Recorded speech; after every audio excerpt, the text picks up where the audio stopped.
Bonjour, pour cette chronique éco, je voudrais vous parler d'un sujet trop souvent mis de côté par l'actualité, celui des TPE, les très petites entreprises. En effet, on fait souvent le procès aux médias, mais aussi aux syndicats, de s'intéresser soit à l'économie des grandes entreprises, ou soit à l'administration et aux fonctionnaires. Eh bien, je voudrais profiter de l'espace médiatique que KTO offre à mon syndicat pour évoquer les TPE. D'abord, je rappelle que ces entreprises pèsent dans l'économie. Je voudrais vous donner juste quelques chiffres. Elles représentent 10% du PIB dans notre pays. Selon l'INSEE, on compte plus de 2 millions de TPE en France. Et ces sociétés, elles emploient 19% de l'ensemble des salariés de France, principalement dans la construction et l'hébergement-restauration. Mais si l'on prend aussi en compte les salariés des particuliers employeurs, on dépasse largement les 5 millions de personnes qui travaillent dans ce qu'on appelle une microstructure. À la CFTC, nous sommes particulièrement attentifs à leur situation de ces salariés et à leur rapport avec leur patron.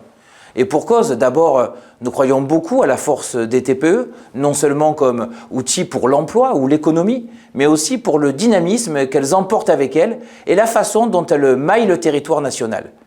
La vitalité d'un village se mesure souvent à son nombre de commerces. Quand il y a un bistrot, un boulanger, un boucher ou d'autres artisans, c'est là que la commune est dynamique.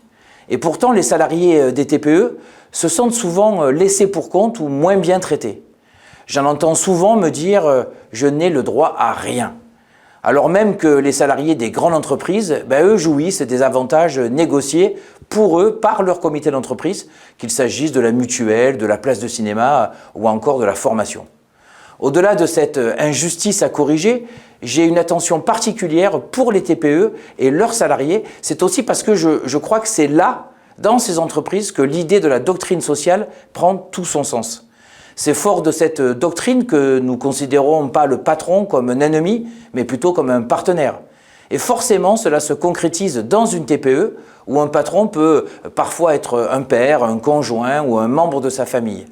Comme dans le cas des salariés du particulier employeur, où le fait de faire rentrer quelqu'un sous son toit, c'est quelque chose de fort. Dans cette situation, on a besoin de confiance réciproque. Mais nous ne voilons pas la face, dans les TPE, ça arrive aussi que les tensions soient fortes. Parce que tous les chefs d'entreprise ne respectent pas le droit d'une part, et puis parce que tous les salariés n'ont pas notre vision. Si on arrive dans une TPE avec un état d'esprit conflictuel, ou sans l'intermédiation des syndicats, le dialogue il sera vite rompu, et forcément la confiance aussi. Pourtant, la plupart des litiges dans les TPE pourraient se régler assez facilement avec une meilleure connaissance du droit social et des règles. Si nous convenons qu'il y a une communauté de destin entre employeurs et salariés, il ne faut pas nier que dans certains cas, on peut avoir plus de mal dans une TPE à faire respecter ses horaires. On ose peut-être moins demander son augmentation et faire valoir ses droits. On a peur des réactions humaines qui peuvent impacter l'organisation du travail. Mais cette peur ne doit pas être un obstacle. Le dialogue social est un dialogue social constructif et il peut et doit être la réponse à ces tensions, même dans les TPE.